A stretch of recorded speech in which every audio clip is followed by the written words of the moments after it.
గౌరవనీయులైన మంత్రి గారికి ఒక చిన్న విన్నపం సార్. ఏంటంటే రీసెంట్గా కేరళలో ఒక పాలసీ ఏంటంటే ఈ లిక్కర్ కన్జంప్షన్ మన రాష్ట్రంలో బాగా ఎక్కువ, మన ఆదాయం చూస్తేనే తెలుస్తుంది.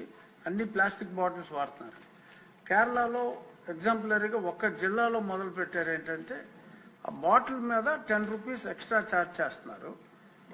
ఛార్జ్ చేసిన తర్వాత ఖాళీ బాటిల్ ఇచ్చిన వెంటనే they have to repay the 10 rupees. దాన్ని రీసైకిల్కి వాడటానికి టీటీలో ఉంది. ఆయన అనేది ఈ బ్రాండీ బాటిల్స్ కూడా అప్లై చేయమని. బ్రాండీ బాటిల్స్ కి ప్లాస్టిక్ కన్జంప్షన్ ఎక్కువగా ఉంది. ఎక్కడ పడితే అక్కడ పడేస్తున్నారు కాబట్టి హ్యూజ్ కన్జంప్షన్ ఒక దగ్గర కలెక్ట్ అవుతుంది.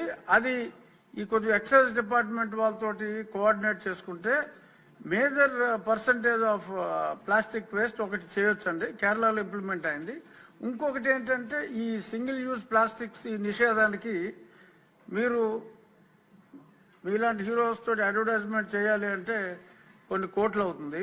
మీరు సంబంధిత శాఖ మంత్రిగా ప్లాస్టిక్ ని నిషేధించండి అని మీరు జన సైనికులకి చెప్పారంటే ఎవడన్నా ప్లాస్టిక్ వేస్తే పడేసుకుంటారు వాళ్ళు. ఆ మధ్యన గోతులు ఎలా కప్పెట్టారో కొన్ని సంవత్సరాల క్రితం రోడ్లు మీరు బాగు చేయమని పిలిపించినప్పుడు ప్లాస్టిక్ ని ఆపండి అని మీరు ఒక్క పిలుపు ఎలా ఇస్తే ఎలా అంతే, ఇంకా అది ఆగిపోతుంది. సో కాబట్టి సంబంధిత శాఖ మంత్రిగా మీరు ఆ స్టెప్స్ తీసుకుంటే డెఫినెట్ గా ఈ ప్లాస్టిక్ భూతాన్ని అరికట్టాలంటే అది మీ వల్ల సాధ్యమయ్యే అవకాశం చాలా ఎక్కువగా ఉంది. కాబట్టి ప్లాస్టిక్ గురించి మీ అవగాహన ఇందాక మీరు చెప్పారు.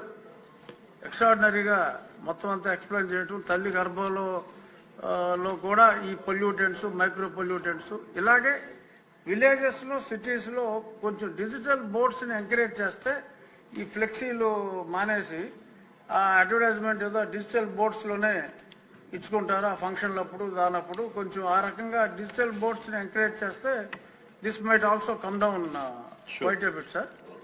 ఇది నా రిక్వెస్ట్ తమరికి.